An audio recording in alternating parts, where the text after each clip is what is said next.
Hi, my name is Michael Schneider. I grew up in Worthington and I'm the computer science intern.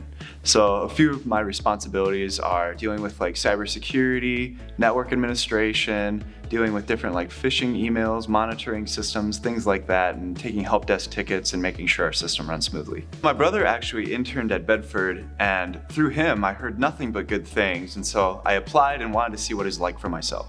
My coworkers have been definitely the biggest influence on me. They've been super kind and helpful, and everybody's been really patient, and whenever I have questions, I don't feel afraid or anything to come and ask them if I need help. In the fall, I'll be going back to the University of Sioux Falls for computer science. I'm really grateful for the opportunity Bedford has given me and the experiences that I've been able to have. It's been a great opportunity. It's given me real-world experience that I otherwise wouldn't have learned in the classroom, and for that, I'm really grateful.